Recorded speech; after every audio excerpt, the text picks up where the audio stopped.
You okay?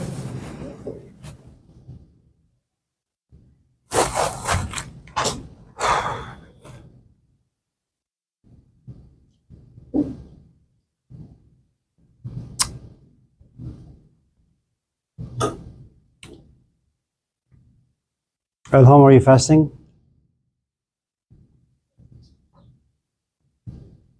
What time you wake up this morning?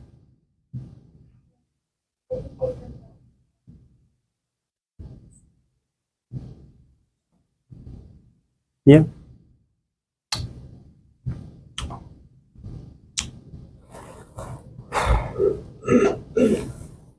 Matt?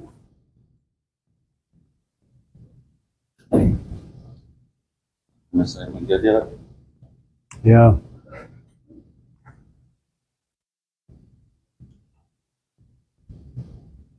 So what are you guys want to talk about today? Let's do something fun and then go home quickly. Elham is fasting, so we can't trouble her too much. Takes too much energy. No. Fasting? What do you mean? Are you? Huh? You're not Muslim?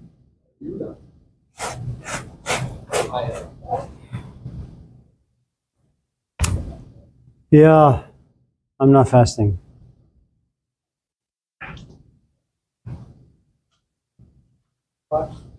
Huh? Why?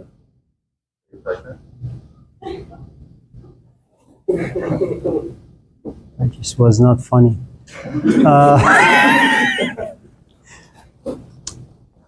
Why not?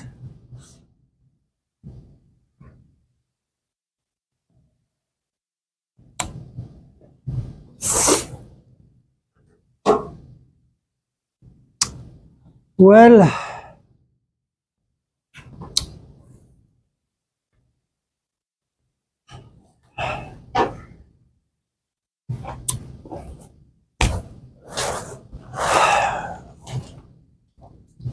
you know, when you're young, let's say in a more conservative environment like Yemen or certain parts of Africa,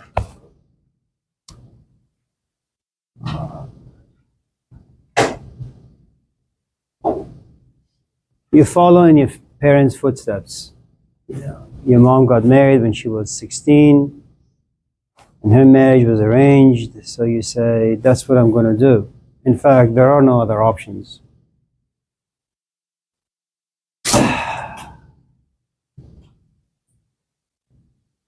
It's okay, no one's looking. And so, you get married, traditional way. You live next to your parents. By the time you're 30, you have like 50 kids.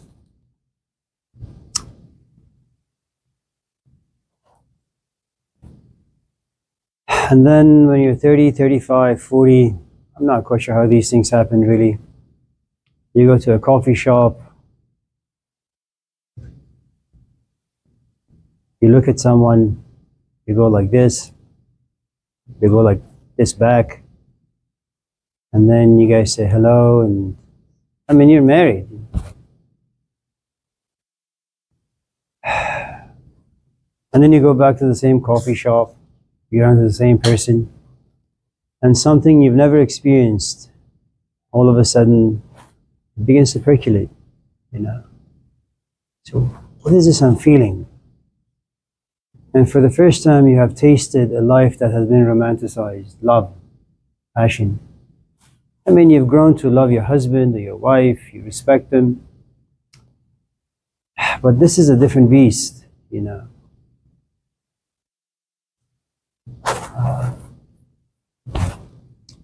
And so, eventually conflicts begin. You try to silence them, but they can't be quieted. At a certain point, you just break the marriage. You go your way, he goes his way, and you think that this new love that you have found is going to last for a long time, but that doesn't last either, that falls apart. you know, your relationship with your parents, it's healed, and then you say you want to get married again, or they say you should get married again. You can't do arranged marriages anymore because you've tasted something, love. And I think there are these moments for all of us. You know, you're stuck between being conservative and being liberal, being orthodox and I suppose being a mystic of sorts. That doesn't really answer your question. I mean, it did, but you have to read between the lines, and that's too much work. Elham, what are you doing with your laptop? For what?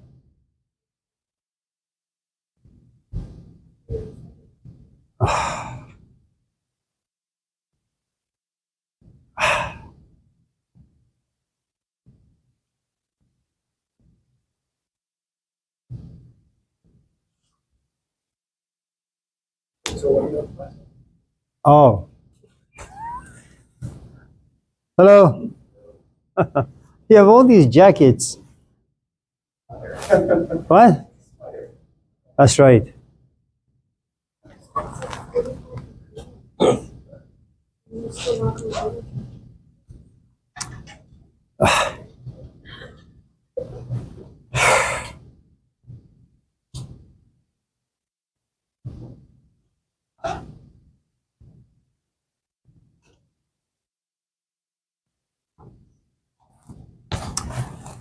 I can't really respond to your question unless I make it very personal. I'm not really in the mood.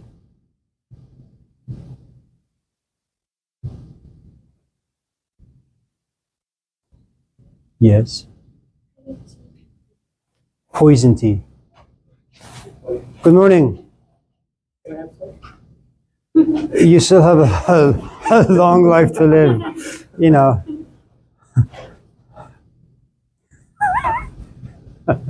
They sell it at the Persian market.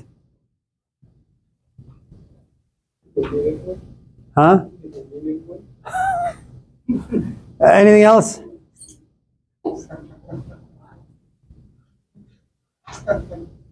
Sophia, did you sign up for this class because your name is Sophia? Like Philo, Sophia? So you're using me. Like you're a pimp, I'm a whore. Good job. Well, you just did. You said you're using me to get to a... Yeah, you did. I mean, I just, I was a bit more creative. But that's what it means.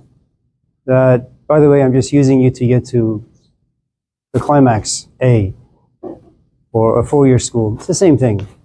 Transactional. Doesn't matter. I'm sorry, I know you're fasting. You shouldn't be hearing these profanities. But welcome to America. So, anyone else with anything? Isabel? Tyler? Sophia? Tyler?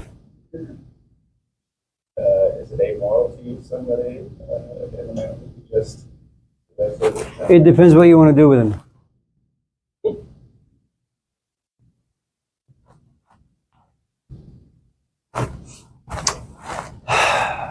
There are times where all of us, I suppose, to some extent, have these moments, You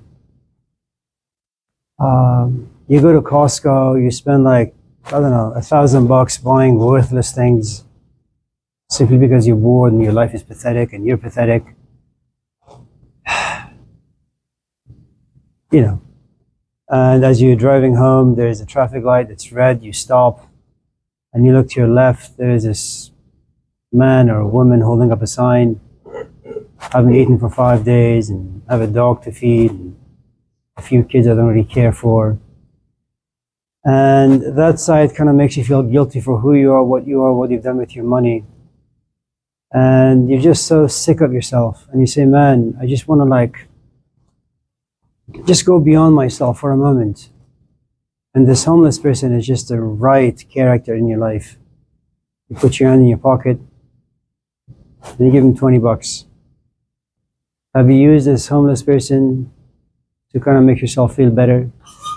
Absolutely. Does it benefit you as well as the person? Yeah, why not? So if you know what you need, if you know what the other person needs, and if the two needs are meshing together nicely, harmoniously, yeah.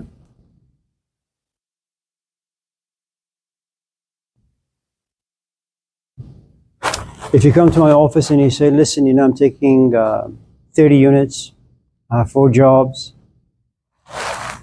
my girlfriend physically abuses me,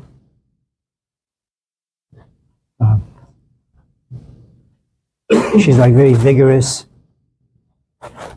Not like that, you guys. You guys, you're maybe like that. And and your class, your car is too much work. And I'm an old man now. I'm like 35, 40. I've messed up most of my life. I just need to pass this class.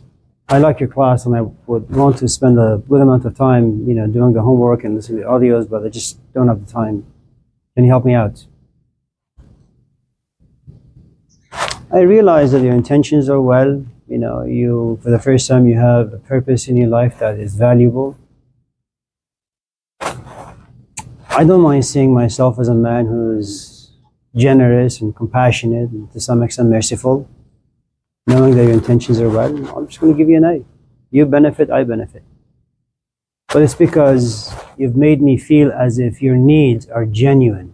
If on the other hand you come to my office and you're just an ass, then that's a different story. So yeah, use people.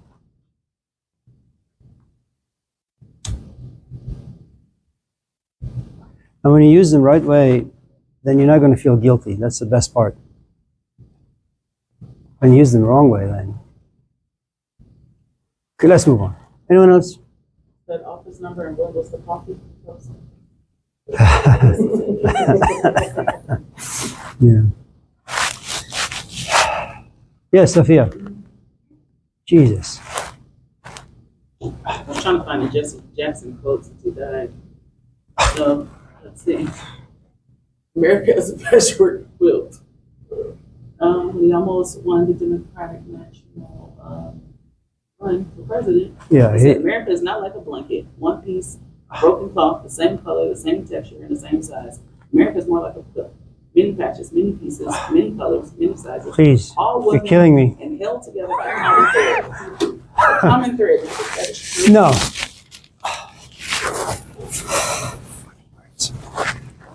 Words. Words. I'm very lucky, and so are you. Every morning you and I leave the house, we look at our companions and our kids and we say, love you. And thank God they're not like a Socrates. What exactly do you mean? You say, I love you. What does that mean? I just say, I love you, I want to leave. See you later. No, I'm interested. What do you mean? Words. Words. Politicians. All from the same cloth. Yes?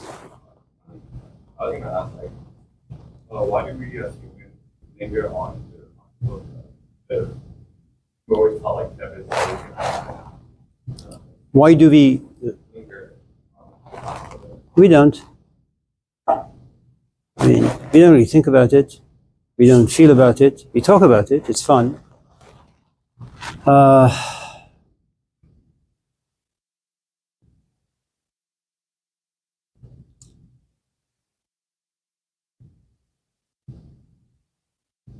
Yeah, I don't know. Sorry, I'm just in a pissy mood.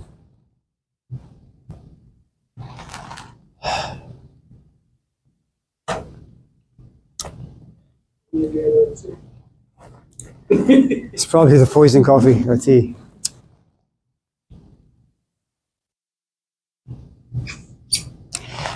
Sometimes you read a book cover to cover, and you've come to realize how the characters unfold, how the storyline goes, and then you put the book on the shelf to gather dust. It was a good book. Our life isn't like that. It's not like you die knowing that you have lived a life that has been meaningful and rewarding to yourself and other people. Our life is not a cover to cover. Most of it is incomplete. It's kind of like the Gospel of Judas, redacted. many components missing. You have no idea who Judas was, where he came from, what he said, what Jesus said. Our life is very much like that. So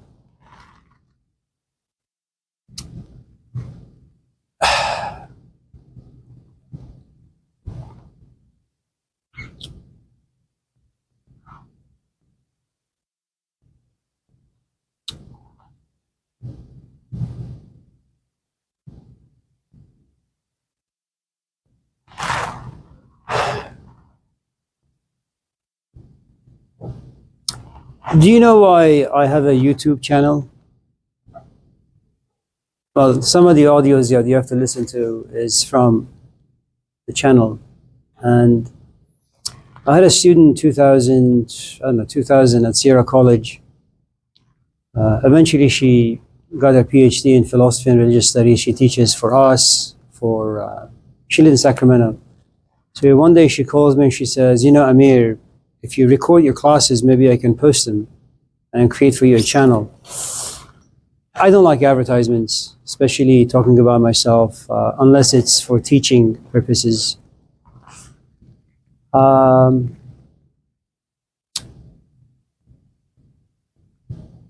so it made me think. I'm 63, I have a few more good years left. If cancer doesn't evolve into something that's unpredictable. What will you leave behind when you die? And I said to myself, well, if I die, maybe my kids at a certain stage in their own psychological maturity, they'll say, I remember I had a father. He has this channel that Cassie has created and maintains. Maybe I can just go and listen to one of his talks. And it wasn't so much because I think I have interesting to say. I think it's mostly because the fear of being forgotten. I don't know if you've ever been in love with someone and then the relationship goes sour and then you see them around the lake and you still have feelings for them, but they're struggling to remember your name. And you say to yourself, man, I was with this person for like 5 years and we did all sorts of things together and she doesn't know my name. Is it true that I could have been that uninteresting? And the answer is, well, yes, she doesn't know who you are anymore. And it's a frightening prospect that, you begin your life with a good amount of struggle and you live your life with a good amount of struggle and you end your life with a good amount of struggle, because about 80% of human population end up in the hospital. And 80% of those 80% go on machines to survive the last few years of their life. So most of us will eventually die a profoundly miserable deaths, And so you realize, well, the birth is struggle, the life is struggle, and the ending of your story is struggle. And then you die. And no one's going to remember you. I mean, you haven't lived a life that is worth remembering. I mean, go to San Francisco, walk the shore. I mean, put your feet on the sand and just walk. And turn around and you'll see your footprints. Turn around again after a few seconds, you realize they're gone. That's how you are. Why do you think we create such elaborate death rituals? Because for us, at least in this class, for some of us, it's just a concept. You don't really feel it. You don't much think about it, reflect on it. That your life and my life amounts to nothing. And it's a concept that if you were truly to feel it, it would suck every ounce of meaning that you currently have. Just trash it. Your life is hollow, meaningless. And now the question is, well, what the hell do you do with all this empty space? I mean, just go home and remove all your sofas and couches. Remove all the tables. Remove everything you have in the house that has cluttered your life. And then go for a walk for about 2-3 hours and then go back home. And there is nothing in it. Now, you have all the space You can put anything in it. But to put something in this empty house, you need resources, you need money. Do you have money to buy sofas? And the answer is no. If I was to truly feel the presence of death, and it's something that the German philosopher Martin Heidegger had talked about, and you don't really need to be a philosopher to do this. You can read the Epic of Gilgamesh. That it can happen at any time. You say, okay, well, what's worth doing? What's worth talking about? What's worth pursuing? And the answer is nothing. So it's best not to think about it or talk about it. Are we good? Thank you. You know, if my wife dies, I will remarry.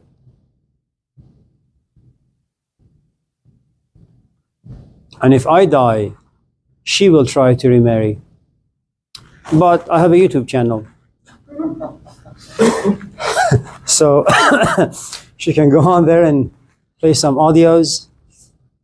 And every time she wants to meet a new guy, she's going to feel guilty. And that guilt will be a great obstacle. And when she's in bed with another, just in case she's at the moment of climax, she's going to remember something I said in one of my audios.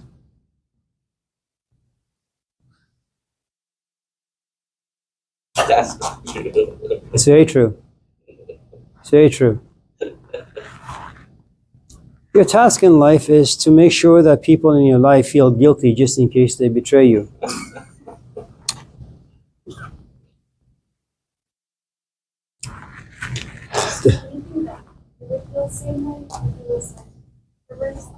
My wife is not as creative as I am.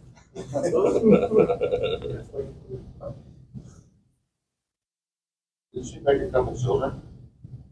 That's just biology. I mean, women are like milk. They have an expiration date. You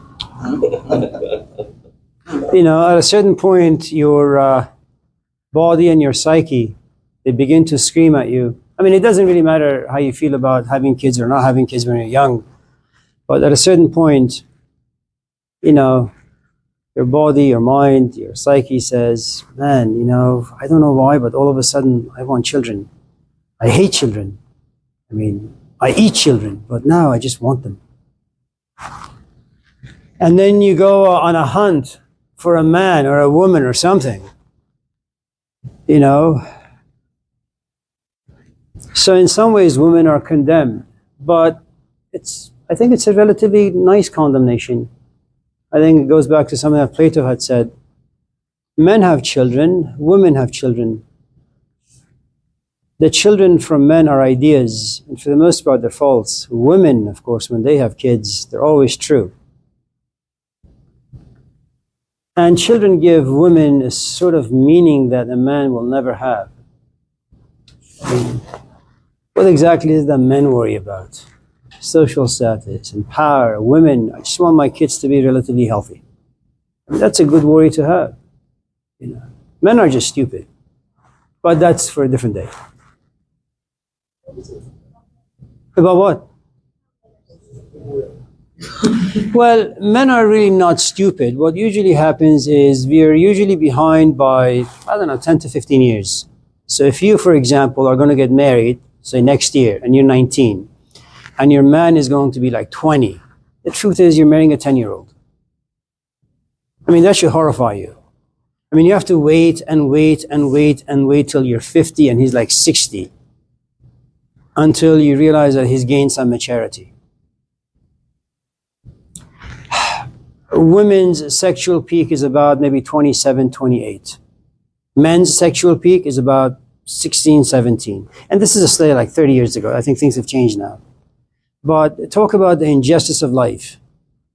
You know, men are horny for like 10 years and women really don't care about that. And then women are horny for the next 10 years, but men don't care about that. And somehow these two people need to be in their relationship, somehow, you know. So, I don't know. You have brothers? Young brothers? Older brothers? How old is the oldest? See? I have no doubt sometimes you look at him and say, how could he be so fucking stupid? And the truth is, he is. Is he married? Tell his wife I'm sorry. Let's move on. In the audio book that you posted, Conversations with God, there was a, come on, sir. Okay, fine. There was a portion where. A poor what? A portion. A portion. I misheard you. Yeah. Where the person is saying, why don't you like show yourself in a form that's like believable or whatnot? And then the voice comes back and says, I'm trying to tie it together. But comes back and says basically if I show myself in like a human form or this form to this person, and then that person, then they'll say, hey, you're lying, right? So in that, if that concept, moving to like the Quran or the Holy Bible where books were removed after doing the comparisons, you know, the chapters. Okay. Do you think that it could be true? Because I assume that the books were removed because it could be false, right? Because this person, multiple people did not witness the same account, and so they removed the books. The books that were removed. By the way, my sincere apologies for our class today. Yeah. I have to go to Roseville after class, and I have to like work at the car wash for like 10 hours, and then tomorrow another 10 hours. Not looking forward to it. And anyway, so look, it took the authors of the Old Testament about 1,000 years to bring 39 books together in somewhat of a cohesive way and just say, this is the Old Testament, this is the Bible. And the book of Job happens to be the oldest of the 39 books. You don't need to write this stuff down, please. I'm not. Yeah, good. Books. And so when you look at some of the books in the Old Testament, you realize, you know, if you go to the Sumerian tradition, this is before the Hebrew tradition, before the Christian tradition, Islamic tradition, Buddhism, Hinduism, these stories have been around for a long, long time. And so one of the questions that religious scholars have is, how could the flood story be in Africa, be in India, be in the Middle East, be, you know, how is that possible? So they began to argue perhaps you could look at religious texts, any religious text, in a literal way, in a metaphorical way, in a mystical way. And so it really depends on your temperament, your background, your experience, and what exactly it is you're looking for. You know, it's kind of like human relationships. Some people just want a quickie, and that's fine. You know, and that's just a literal way of looking at a human being. You know, I see her, she's not a human being, she's just an object to be had and trashed. That's how people see it, okay? And then there are a different group of people that say, you know what, there are some interesting things about this book. Like another relationship. Instead of being a quickie, it's just a bit longer. It's 2 weeks, 3 weeks, 4 weeks. Another person says, you know what, inside this shell, there is something called the spirit, and that's called the mystical aspect of it. The New Testament authors, the oldest book of the New Testament has been written by St. Paul. The problem with Paul is he never really saw Jesus. He just saw him in a vision. It took about 400 years for the New Testament to be collected in a book form. About 14 or 15 of the 27 books written by St. Paul, a guy who never saw Jesus. Gospel of Mark, about 40 years after the death of Jesus. Gospel of Matthew, about 60 years. Gospel of Luke, about 75 to 90 years. And Gospel of John, 90 to 120 years. Gospel of Judas, about 120 years after. And then you have around the 3rd century, a Council of Nicaea coming together. Very, very powerful people, kind of like the Epstein files. You know, that you have all these powerful people picking and choosing what they want public to see. You know, those that are going to be very harmful, we call it apocrypha, that they're going to be hidden. We're going to make sure that the public never has access to them. So, Quran, about 50 years after the death of Muhammad, that this book was collected in a book form and then published, you know. One of the things that took place around the 15th century in Wittenberg, Germany, is that for the first time in our human history, you have the printing press, which means that if there is a Bible, if there is a Quran, if there is a Dhammapada, it goes to the printing press, which means that it's no longer going to be in the hands of, hello, Abi. How are you? You know, that you're not going to sit and say, well, you know what? I don't like this particular verse. I'm going to change it. I'm just going to leave it out. Or I like this verse. I'm just going to add a few more things to it. You know, and from that point on, you realize that there is this universality to all these verses, that all these books, you know, come up with the same stuff. And then around the early or mid 20th century, something interesting happened because of the various movements, especially in America. Now you have a Bible it's called Red Ink Bible, that out of maybe the 1,000 sayings of Jesus, scholars have come to realize maybe only 50 of them were actually spoken by JC. The rest created by other people. And then came the gay movement, and they have their own unique Bible where Jesus is very, very, very comfortable and open and receptive to people who are homosexual, you know. And the point I'm trying to make, at every different juncture in human history, you have different people with a great amount of power coming and making some changes.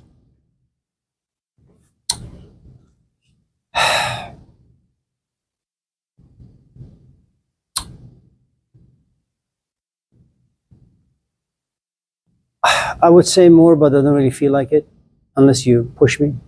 No, I can still have a passport.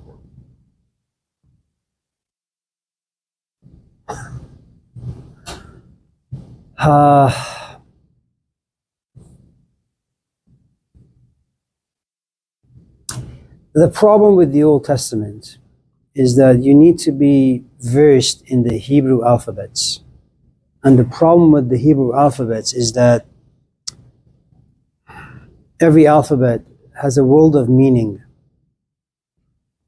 And they're just layered with meanings. Sin or S is like poison, like the poison tea I have on my table. When S morphs into P or P,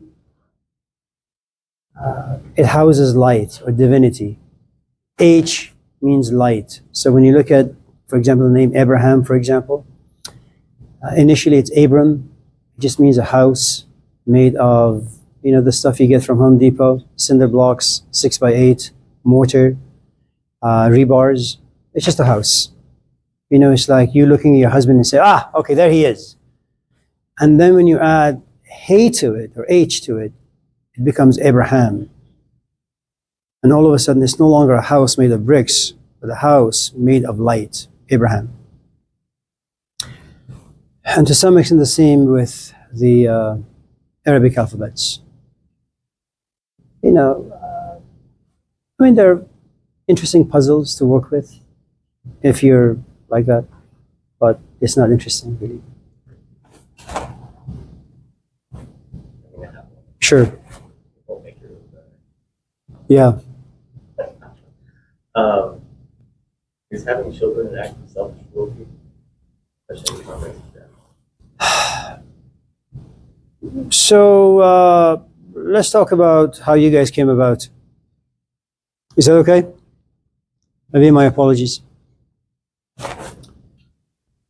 So I'm not going to talk about people who are a little older and they find themselves to be single and getting older and uglier and smellier, and then they go on this hunt to find a companion.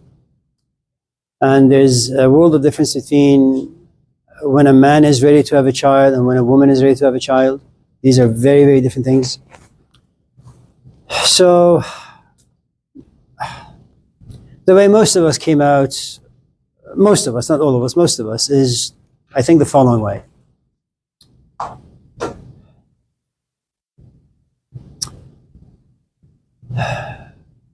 You're hanging out, you're 18, you hang out with your friends and they say, let's go to a coffee shop, and you guys go. And you look far at the very end of this coffee shop, and there is this young woman. The truth is, you don't need Jesus Christ and you don't need the Bible. Something about your organism says attractive.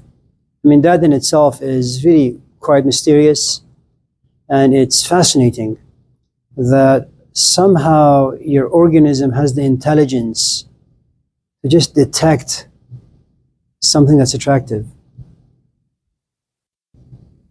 You know? And one of the things that something like Christianity or Jesus Christ came to do is he pushed us to go beyond our senses. That human beings usually are sensory-driven animals.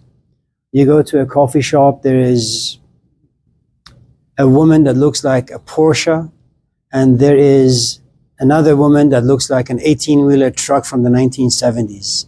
One is attractive, the other is like hideous. And you realize that very organically, naturally, you gravitate towards the one who's attractive.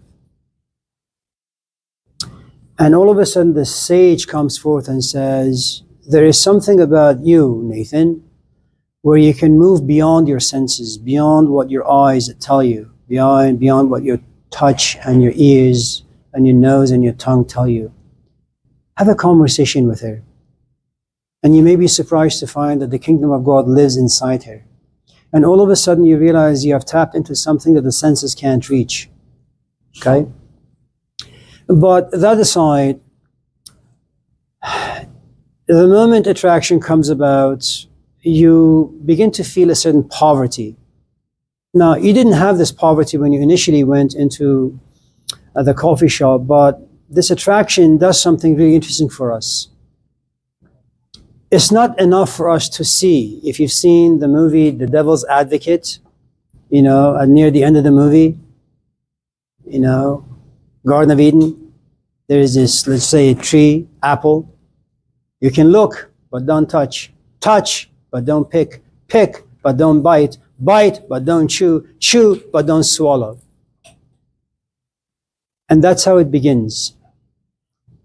You have this attraction, and you keep looking at her, and she keeps looking at you. And at a certain point, attraction morphs into desire. Your poverty grows. At a certain point, you become curious as to how you can approach her, what you need to say to her, how you need to be. If you smell good, whatever. So from simply being a basic animal, you become a political animal.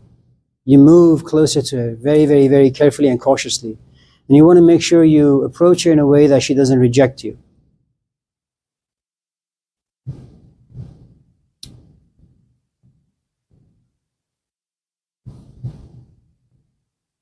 Fast forward, you're infatuated. You're obsessed. And then comes love.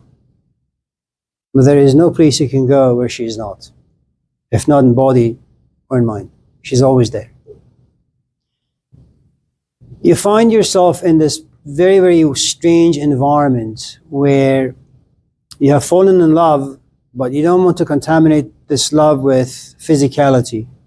You don't know if you want to have sex with her.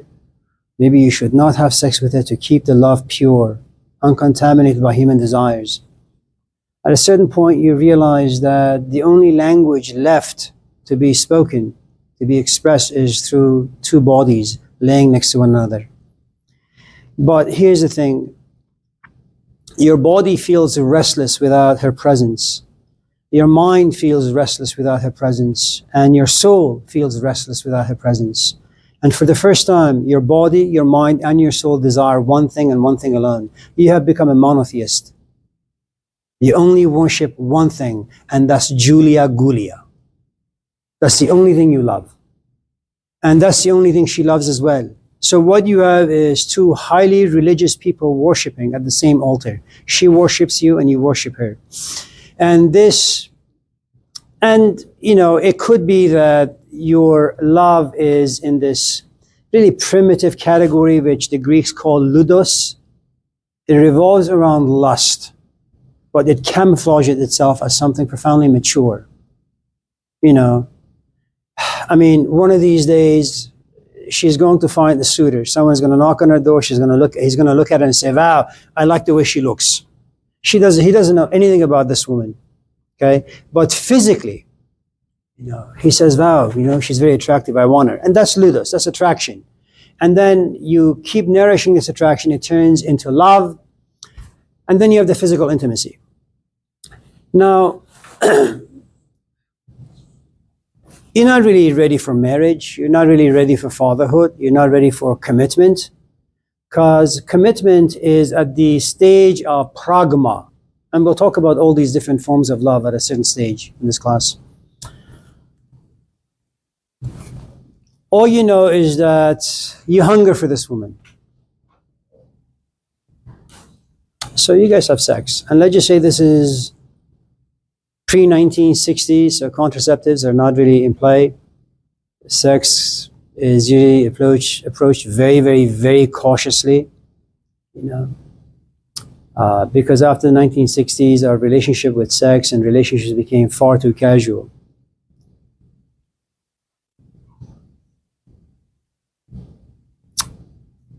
Once you're saturated, once the two of you have had enough intimacy, for some strange reason, you're no longer as interested.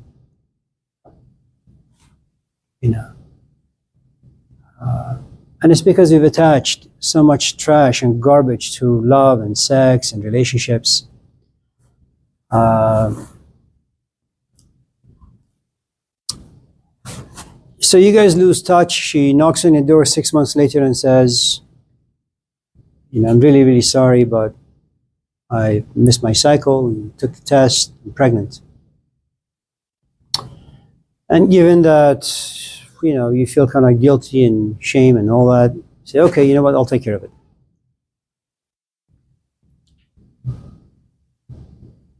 My father was 27 or 28 or 27. My mom was 15 and a half.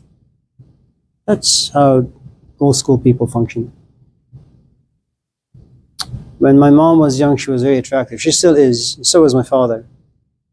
And it's not because my dad knew who my mom was, what her passions and desires in life were. None of that. He's just a regular guy, driven by his senses, finds this woman attractive. The only way you can have sex with a woman is to get married, and so he did. He just lived in a culture where divorce was outlawed. You can't divorce. And if you do, you become an outcast. But you survive it. Okay. Am I a product of love? No, I'm a product of sex. Okay. Now, and I think most of us are, if not all, because no one really sits and says to themselves or asks themselves, am I ripe enough, mature enough? Are my finances good? Do I have a house? Do I know what schools that my kids are going to go to? Do I know much about capitalism and its impact on my child's psyche? Am I sure that this woman is solid? Am I sure that I am solid? Most of it is a shot in the dark, And so the first thing you need to understand that having children is not a reflective exercise. It's an exercise that is founded on lust, camouflaged as love. And that shows itself much later in life, okay? Now,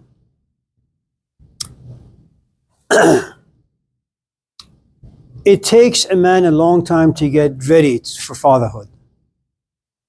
It doesn't take a woman very long to be ready for motherhood. The only flaw in the woman's life is finding a man who is solid. It doesn't matter if you're Catholic or whatever. One of the difficulties with abortion, is that people just don't feel ready to have a child. They're very ready to have sex. Children is just a lifetime commitment. Now, you have children. Now, this is a different stage of your own growth and evolution. You have children, and you realize that most of your life now revolves around politics. Going to work 6 in the morning, even though you want to quit. You realize that, you have rent to pay, food to put on the table, your wife, your kids. And by this time, there's a good amount of familial guilt You know, this wonderful story about Abu Hassan al-Kharagani. Have you heard his name? No. No, Abu Hassan yeah, I know. So, Abu Hassan al-Kharagani was a teacher in the 8th, 9th century. One of his students was Haji Abdullah Ansari, who wrote a 12-volume commentary on the Quran. And so one day a student of Abu Hassan goes to him and says, when you die and when God asks you, how come you weren't able to worship me the right way? What are you going to say when you stand before God and God is going to judge you? He says, listen, I'm going to tell him that I was conceived in the darkness of my mother's womb. It was all dark, and I prayed and prayed and prayed to come out and see light. I wanted to be free. So eventually I came out only to realize that I'm being wrapped so tightly, in this towel or blanket. I wanted to move my arms and my legs, but nothing, I couldn't move. And I said, man, when is that day going to come where I can just exercise my body freely? Then, this wrap was taken from me and I was able to walk and run. But then I was held hostage by my parents' punishments. Do this and do that. I said, shit. I become free from one thing. I'm held hostage in another thing. And I said, when is that going to end? And I said, yeah, my parents sent me to school. I said, thank God, no more parents. Now I can just go and have fun in school. But then I realized my teachers, lots of do's and don'ts. And I don't know if you've been to the Middle East. When I was in school, man, they would slap us, kick us, beat us with a stick, both in Iran and India. Teachers had no problem throwing things at you just in case they saw you like not listening or playing with your phone or watching pornography on your laptop. So,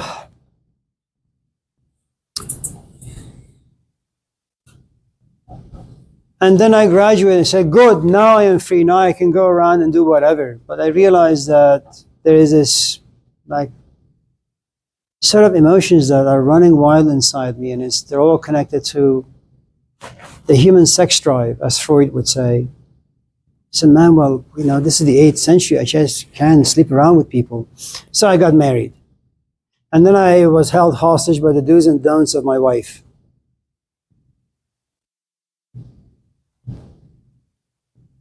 And then one day she comes to me and she says, I'm pregnant. I said, oh, shit. I thought, after this I can sit and read and write and worship. But no, children came. And something happened when you have kids. Psychologically, they grow on you. You begin to care for them. You grow to love them. You begin to have concerns. In other words, the moment you have kids, you're forced into being unselfish. And it's devastating. Because you're tired, you want to go home and you want to take a nap. Or, I want to go to the park. You say, okay, we don't have enough food. And they say, give me a Sonic toy. And you do. And you've never stolen anything in your life. But because you don't want your kid to suffer, you steal. And you realize for the rest of your life, you just worry about them. Who they're with, what they're doing, if they're smoking, if they're going to graduate from school, if they're going to be a dropout, if they're going to end up in prison, if they're going to find the right companion, and it just never ends. And then eventually your kids graduate and they get married, they have good kids, and you say, yes, now I am free, now I can sit and read and worship. But now you find yourself in the hands of old age, your back, your knees, your shoulders, and you say, shit. All this I did to be free, and now I'm held hostage by the aches and pains. And then you say, you know what? I pray for death. Once I die, I'll be free from life. And then you die. And the angel of death, Yama, in the Hindu tradition, comes to your grave and says, what do you have to show for while you were alive? And you say, when I die, that's what I'm going to tell God. From the moment of birth to the time I died, even in death, I was never free. And the point is, the moment you have children, you realize that for the first time you have concerns you never did. And children push you to be mature. You know, you don't mind leaving your wife, but how's that going to impact your kids? And this is like America. You know, you have no support system. Your kids have no support system. You've been around a lot of your friends. They all come from broken homes, and you realize, you know, brokenness damages you psychologically. I mean, kids just don't recover for a long, long time, if ever. You know, and you say, man, you know, I don't like my wife. I hate my wife, but I love my kids. And I will just suffer the abuse of this marriage until my kids get to be 20, 25, 30. They go away. But before that time, you know, as a man, and maybe sometimes as a woman, you sit back and you say, what did I do with my life? How could I have been so stupid? How come my father never sat me down to give me a pep talk about the pros and cons of being married and the pros and cons of having children? I mean, children take your money, they take your time, they take your life, they take your emotions, and they leave you exhausted. My father never told me that. Why? They never told me about the concerns about Oakland public education, about the social structure in Oakland. How come nobody the value of money, the conflicts that arise in relationships? Were my parents really that stupid? And then now you don't know who to blame. And you can't go back in time and fix things. And then upon reflection, you say, I just don't have the resources to protect my kids. And then you say, you know what? I'm just going to pray for the worst. Or maybe pray for the best. I just don't know. It's a shot in the dark.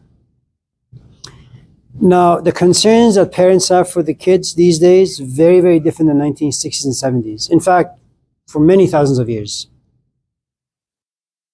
Where I was born, the entire street was my friend. There was no technology, no porn. You know, you wouldn't see prostitution, no drugs, no alcohol. You know, you could go in the streets at 6 in the morning, come back home at midnight. No one would ever worry. You know, in fact, your parents never really raised you. The culture just naturally just allowed you to roam around freely. And then you get to be like 19, 20, you're just this healthy, mature adult. You know, I mean, you should see some of the people that come out of Palestine, young kids like 5, and come out of Iran. They've seen so much horror in the short few years of their life. I mean, these people are like 40, 50-year-old, you know, they have the psychology of a 50-year-old person because they've seen so much. And you can't just sit in your bed and cry. It doesn't work that way. You know, at the age of 5, you got to do laundry. You got to help your parents. You got to help your friends. You got to help your community. And so the concerns that you have are not so much your child's psychology in certain parts of the world. Is, are they going to have enough money to go to school? Are they going to have money to get married? Is society going to nourish their hopes and dreams, or is it going to be crushed? You know, here the problem is my kid going to have therapy? And so you do 1,001 things to protect your kid. And upon reflection, you realize that, well, you know, it's just a bad idea. But I think your question is, there is this other aspect to your question, which is this thing we call reflection. You know, reflection is a very, very mature stage in life because most of us have a tendency to react to life. I call you the N-word, you want to smack me. I give you an F, you want to smack me. I talk about porn, you want to pack up and leave. These are just reactive things that we do. And it's the most comfortable, it's instinctual. Reflection is very, very different. Because you come to a place where you say, I am so goddamn tired of being an emotional junkie. You know, it's like every time you hear the word father, and because you've had a dicey relationship, you just go nuts. You break every goddamn thing in the house. And you break your wife, and you break your husband, you break everything. And you realize that because you've been an emotional junkie, you react because there's a history to it. You grow tired and you say, you know what, I'm just tired of this. And then you go seek therapy, or you begin to read books, you begin to go on walks and you meditate. And what that does is it creates, if you're lucky, it creates a distance between you and your history. And you need that space, because that space allows you to walk out of your life and look at your life from a distance. Now, initially it's going to be a horror show because of all the things that you see generates feelings you're not ready for. Because remember what Freud had argued, and this is the prophet of the early 20th century, that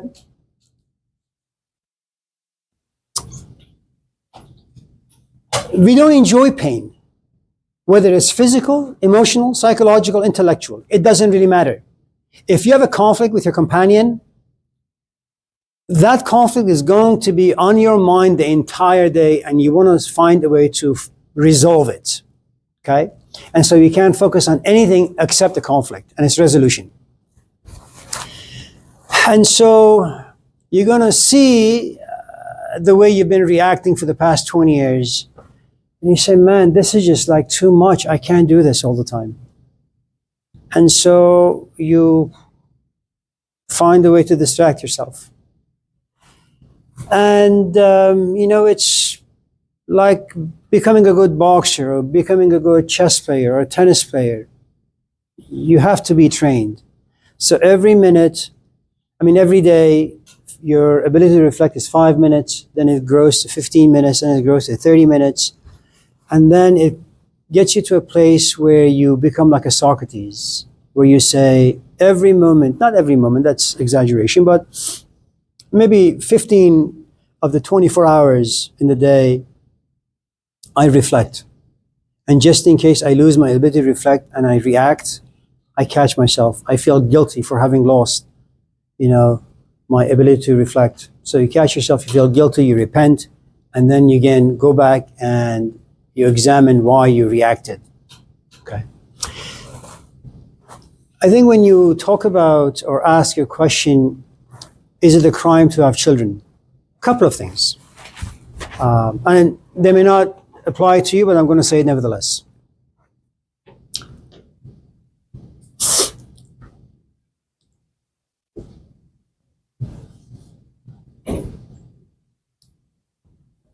When I was 18, 19,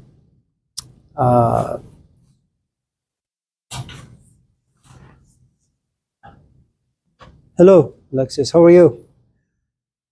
I'm glad you came now and not like 10 minutes ago. It's good to see you. When I was your age, 18, 19, this is the time where I had met my own teacher, and I was doing philosophy, but I wanted to suck the marrow out of philosophy. I wanted to know what philosophy is. It's not what the books say, If there's a Socrates, is there a Socrates out there I can meet? If there is Sophia, wisdom, is there a way I can touch it, taste it, feel it? If there is love, what kind of a love is this? Okay. And so you knock on doors and no doors open.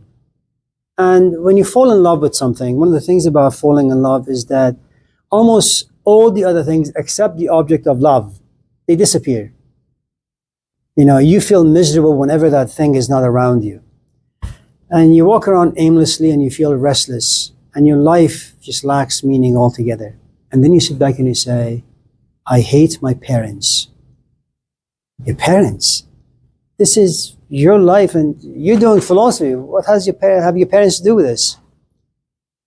If you were not born, you would not be pursuing philosophy. And if you're not pursuing philosophy, you would have no intense and intimate feelings towards philosophy. And if you had no feelings or emotions towards philosophy, you could just run around with your friends and have a good time with life. So when someone says, is it a crime to have children? The question, it's very devastating because it shows that there is a human being out there who's asking this question, and in this case, you, and it may not be you. Or it may be because you have a friend who was talking about this last night and the day before, where you're 35, 36, 40, you've done a whole host of things in your life, and you find yourself at a place where it's dark, it's hollow, it's meaningless, and you've been knocking on these doors. You've had moments of experiences, but they haven't really lasted. They dim. get oxidized as time passes. Hello. And then you say,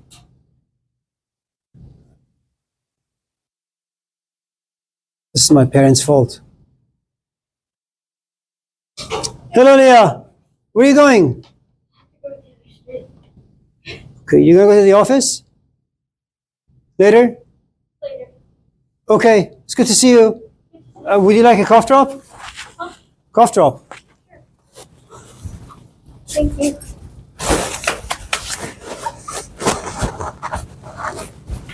That's Leah.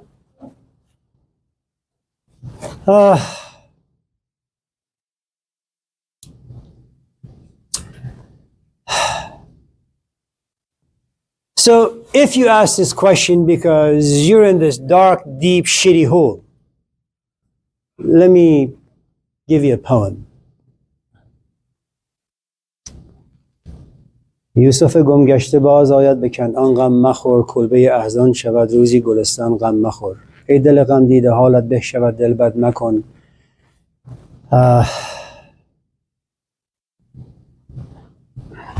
حال گردون گرد و روزی بر مراد ما نرفت دائما نبود دور گردون غم مخور basically means this. Go back to the Old Testament and read the story of Joseph. He is destroyed by his brothers who are profoundly jealous because their father loves Joseph. And we'll talk about Joseph at some point, just in case any of you are interested, just ask me next time we meet and we'll go through the story. Instead of killing Joseph, they throw him into this dark well. And that's where your question comes from. It's a well. It's deep. It's dark. There is no water. I don't know how to nourish myself. There is nothing. And all I do is scream. And there comes a point where your vocal cords are exhausted. You can't scream. You just remain mute, which we call depression. But there are different kinds of depression, and we can talk about that at a different stage. And Joseph prays for death. But then all of a sudden from nowhere comes a shepherd who rescues him. And he thinks he's free, but he becomes a slave, thrown in prison. But he has a gift. And in the Islamic tradition, he's the prophet of dreams. He's the only one who's able to interpret dreams. So even though for most of us in this class, dreams really no longer have any significance, as Freud would say, they're just silly figments of our own imagination, childhood dreams. Dreams come from the gods. And again, Joseph prays for death. But then no one can interpret the dreams of the Pharaoh except him. And the Pharaoh calls him into his palace. And the Pharaoh has a wife. And his wife's name is not mentioned in the Old Testament, but it's mentioned in the Quran. Her name is Zuleikha. She looks at him and she falls in love. And they keep telling her, you're a married woman, Pharaoh. Can't, I'm in love with him. Eventually, Joseph becomes the Pharaoh. And the point I'm trying to make is the following.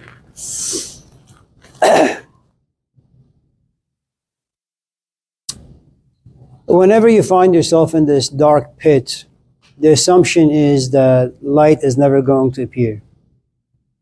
And Hafiz, the Persian poet, says, just wait, just be patient. Light will appear and you'll be happy and joyous for a few days, but then darkness will come to visit you. And then you think your life is over, but just wait, be patient. So, having kids is the crime? Yeah. Is it a necessary crime? Yeah. Now, just in case you were to feel guilty for wanting to have sex with people, here's the thing you need to understand. every species out there, every category of species, whether it's donkeys or cats or monkeys or rats, there is something about the organism of that particular species that will do whatever it possibly can to survive. If any in this class ever wonder why the sexual drive in human beings are so powerful, it's not because of sin. It's because our race, the human race, through biology, maybe God, I don't really know, it is the only way where this power is so strong that it overrides your religion, your vows to your companion, your fear of the social structure, guilt, shame. It will destroy all of those things. You will have sex. She will miss her cycle. She will get pregnant. And the human race will continue.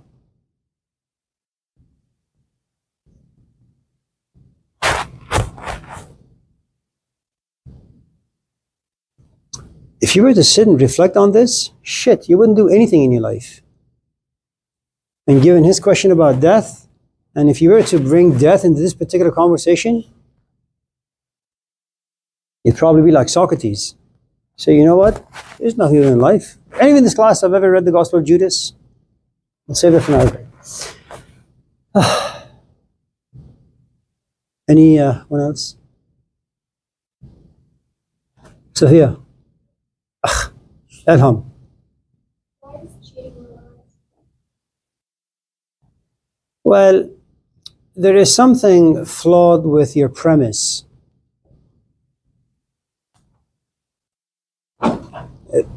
Your first assumption is that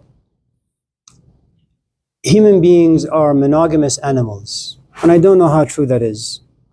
The second, before you talk about cheating, you need to understand that there are certain cultures. I don't know if you've ever been to the Inuit culture, the Eskimos. I went there about 35, 40 years ago. And one of their customs, I mean, you walk on the snow, you're about to die, you find an igloo, you knock on the door, and this door opens and this woman greets you, and the husband comes home after a day's fishing, and you're all like sitting and having fish and rice and Chinese food. And then they say, well, your bedroom upstairs. They're very hospitable people. And so I went to the second floor, and all of a sudden there's a knock on my door. And there's this woman, his wife. My husband, asked me if you want a companionship. If you do, I can lay next to you. I said, sure, I'm Muslim. So we laid together. No jealousy, no conflict. It was a custom. And what you realize is that what is considered cheating in America or the Arab world is not considered cheating in that world. It's always dangerous to universalize a concept, but all that aside, there is something else you need to consider. Cheating for men is very different than cheating for women. Jealousy for women is very different than jealousy for men. Now, none of this stuff, what I'm saying, means is there to create an excuse. The way men are attached to a woman, very, very different than the way a woman is attached to a man. Okay? Now, that's if there are no traumas in the relationship, and if there are no past traumas in the individuals who are now united.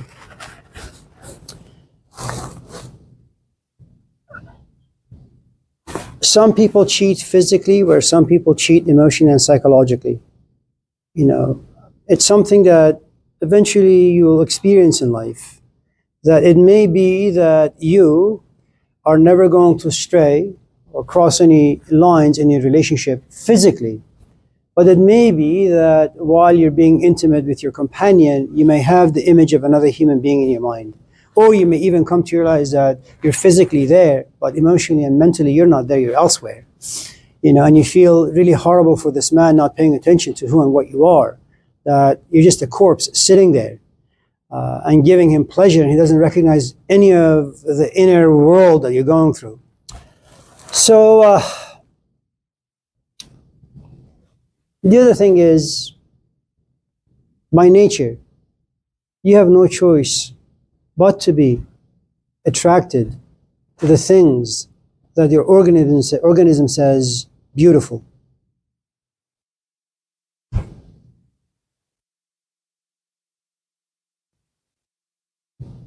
You have shoes, you have clothes, and yet you go to a store and there is this beautiful jacket. You want it.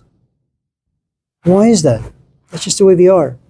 Now, one of the things that happens when we have a social construct, if you want to keep the social construct, society, from falling apart,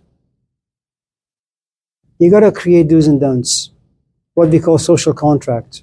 John Locke, Jean-Jacques Rousseau. This is what I will do. You and I will get married.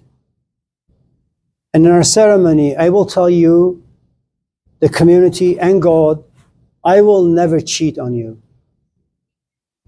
I will give up that freedom. But in its stead, I will demand this from you. When I get sick, you will take care of me. And you won't leave me. I will give up that freedom if you're willing to give up your freedom. And you realize that's what social contract does. And so one of the things that you protect your kids from, becoming an outcast, creating shame for your parents, is that you create this structure and you create a system where if a man or a woman crosses certain lines, they're punished by God, by religion, by parents, by their own conscience. And it's a good system. The problem is sometimes your instincts override what lives inside your head.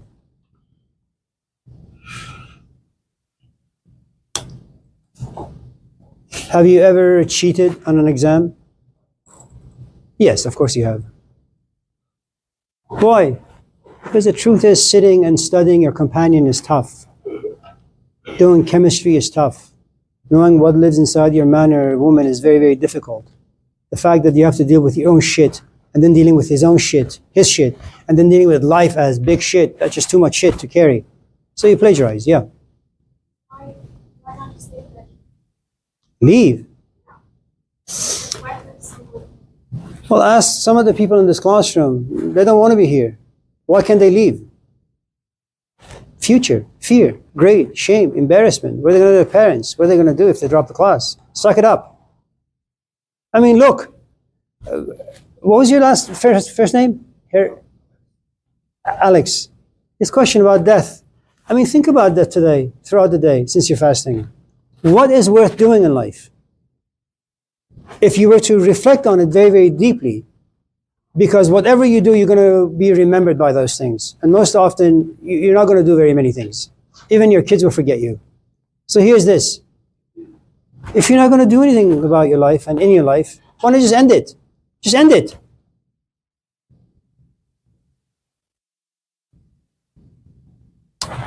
That's not the way you function.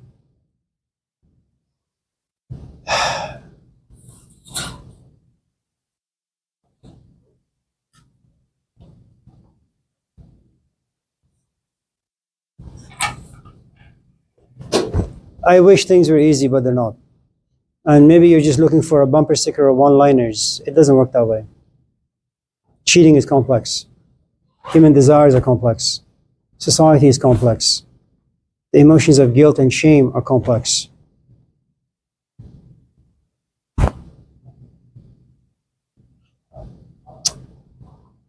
I hope you have a good fast breaking. Tell your parents to say hello.